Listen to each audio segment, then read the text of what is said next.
শুরুতেই জানিয়ে দেব Hezbollah drone নিয়ে এবার মহা চিন্তায় পড়েছে ইসরায়েল। জানিয়ে দেব আবারও ক্যালিফোর্নিয়া বিশ্ববিদ্যালয় ইসরায়েল বিরোধী বিক্ষোভ, গ্রেফতার ২৭। এদিকে ইউক্রেনের বিমান বিধ্বস্তের ঘটনায় ওই এয়ারলাইন্সই দায়ী, আদেশ কানাডার আদালতের। সর্বশেষ জানিয়ে দেব ইউক্রেনের নতুন প্যাট্রিয়ট ক্ষেপণাস্ত্র ব্যবস্থা পাঠাচ্ছে যুক্তরাষ্ট্র। হিজবুল্লাহ ড্রোন নিয়ে মহাচিন্তায় ইসরায়েল।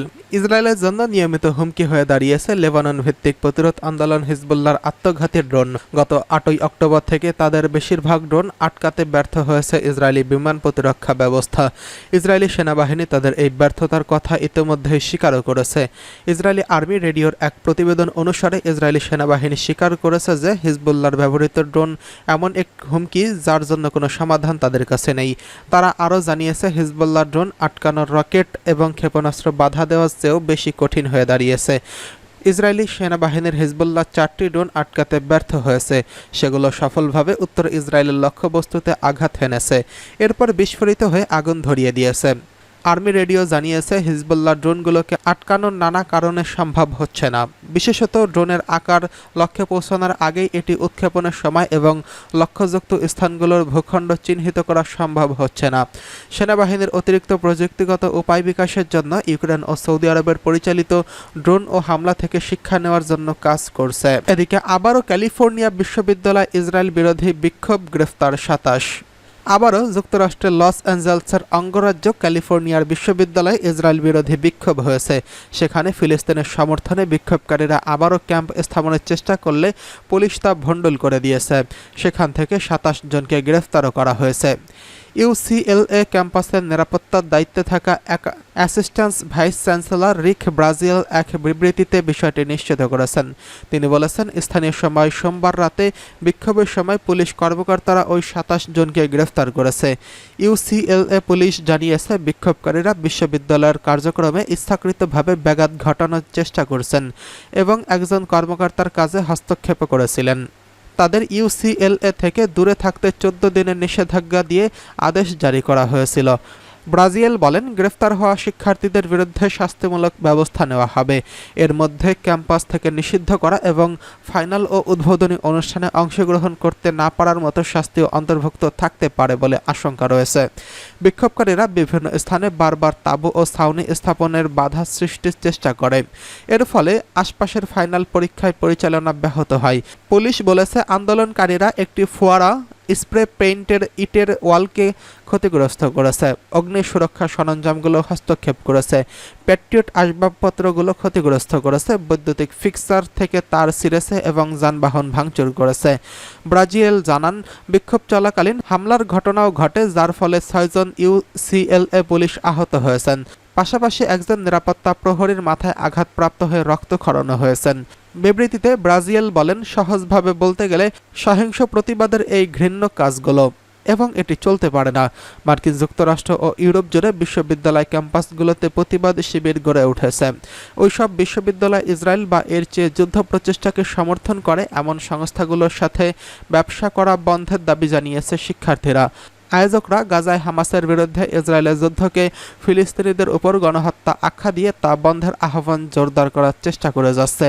বিক্ষোভের কারণে ক্যালিফোর্নিয়া বিশ্ববিদ্যালয় ক্যাম্পাস বারবার উত্তাল হয়েছে এবং বিশ্ববিদ্যালয় প্রশাসনের পরিস্থিতি সামাল দেওয়ার চেষ্টা করছে। ইউসিএলএ সোমবার প্রতিবেদনটি শুরু হয় ইউনিভার্সিটি অফ ক্যালিফোর্নিয়া রিজেন্টদের আসন্ন সাপ্তাহিক উদ্বোধনের অনুষ্ঠানের কয়েকদিন আগে। ইউক্রেনের বিমান বিধ্বস্তের ঘটনায় ওই এয়ারলাইন্সই দায়ী, দাবি কানাডার আদালত। পার্স টুডে অবশেষে কানাডার আদালত বলছে, ২০২০ সালে জানুয়ারি মাসে আন্তর্জাতিক রুটে চলাচলকারী ইউক্রেনের যে বোয়িং বিমানটি ইরানের বিধ্বস্ত হয় এবং সেজন্য এয়ারলাইন্স যে দায়ী। নিহত যাত্রীদের ক্ষতিপূরণ দেওয়ার চেষ্টার দায়িত্ব ওই সংস্থার। মার্কিন বিমান হামলা বাগদাদের আন্তর্জাতিক বিমানবন্দরে শহীদ হন পশ্চিম এশিয়ার সন্ত্রাস বিরোধী সংগ্রামের কমান্ডার জেনারেল সোলাইমানি এবং তার কয়েকজন সহযোগী। এর জবাবে ইরানের ২০২০ সালের ৮ই জানুয়ারি ইরাকস্থ মার্কিন ঘাঁটি আইনুল আসাদে 15টি ক্রুজ ক্ষেপণাস্ত্র নিক্ষেপ করা হয়।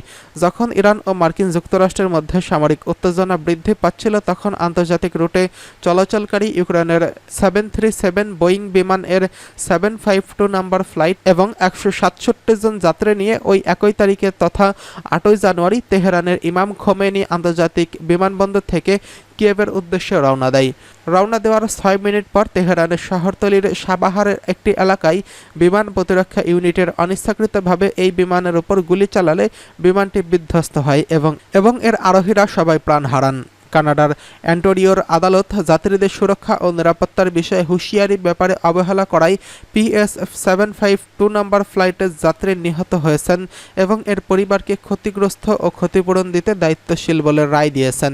ইউক্রেনের বিমান কোম্পানির উচিত ছিল মার্কিন যুক্তরাষ্ট্রের পক্ষ থেকে সম্ভাব্য সামরিক প্রতিক্রিয়ার আশঙ্কায় তেহরান যেসব সামরিক প্রতিরক্ষামূলক ব্যবস্থা নিয়েছিল, সেই দিন তার আলোকে সামরিক সংঘাতের সম্ভাবনাময় যে কোনো বিমানের চলাচল একটি সামরিক টার্গেট ও সামরিক ফাঁদ হিসেবে বিবেচিত হতে পারে।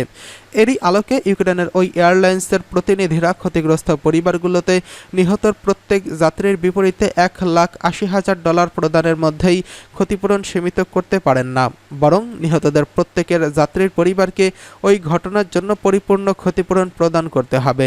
বিচারক বলেছেন, ইউক্রেনের ইন্টারন্যাশনাল এয়ারলাইন্সের দায়িত্ব পালনের উদাসীনতা হলো এটা যে 752 নম্বর ফ্লাইট রওনা দেওয়ার মাত্র 1 ঘন্টার আগে ইরান ইরাকে মার্কিন সেনা ঘাঁটিতে ক্ষেপণাস্ত্র হামলা চালিয়েছিল এবং সম্ভাব্য পাল্টা হামলায় মার্কিন হামলার জন্য পরিপূর্ণ প্রস্তুতি নিয়েছিল। এদিকে ইউক্রেনের নতুন প্যাট্রিয়ট ক্ষেপণাস্ত্র পাঠাচ্ছে যুক্তরাষ্ট্র। আগামী কয়েকদিনের মধ্যে ইউক্রেনে আরেকটি প্যাট্রিয়ট ক্ষেপণাস্ত্র আকাশ প্রতিরক্ষা ব্যবস্থা পাঠাবে যুক্তরাষ্ট্র। মঙ্গলবার ঊর্ধ্বতন প্রশাসন ও সামরিক কর্মকর্তাদের বরাত দিয়ে মার্কিন গণমাধ্যম নিউ ইয়র্ক টাইমস এক প্রতিবেদনে এই তথ্য জানিয়েছে। প্রতিবেদনে বলা হয়েছে, পশ্চিম অংশীদারদের সঙ্গে কূটনৈতিক বৈঠকের গুরুত্বপূর্ণ সপ্তাহের শুরুতে আরও বিমান প্রতিরক্ষা ব্যবস্থার জন্য ইউক্রেনের প্রেসিডেন্ট ভলোদিমির জেলেনস্কির আবেদন করার পর এমন উন্নত আকাশ প্রতিরক্ষা ব্যবস্থা সরবরাহের সিদ্ধান্তের খবর আসলো। জেলেনস্কি সম্প্রতি পূর্ব খার্কিভ অঞ্চলের রক্ষা করার জন্য আরও অনেক প্যাট্রিয়ট ক্ষেপণাস্ত্রের ব্যবস্থা দেওয়ার অনুরোধ জানিয়েছিলেন। সেখানে রাশিয়া সম্প্রতি নতুন করে আগ্রাসন চালাচ্ছে। বার্লিনের এক পুনর্গঠন সম্মেলনে জেলেনস্কি বলেন, ইউক্রেনের উপর রাশিয়ার সবচেয়ে বড় কৌশলগত সুবিধা হল আকাশে তাদের আধিপত্য। রাশিয়ার বিমানের সাহায্যে ব্যাপক ক্ষেপণাস্ত্র ও বোমা হামলা চালাচ্ছে, আর এটি তাদের সৈন্যদের স্থলভাগে অগ্রসর হতে সাহায্য করছে। তবে কবে নাগাদ এই ক্ষেপণাস্ত্র ব্যবস্থা ইউক্রেনের কাছে হস্তান্তর করা হবে সে ব্যাপারে জানতে চাইলে পেন্টাগন তাৎক্ষণিকভাবে কোনো সাড়া দেয়নি।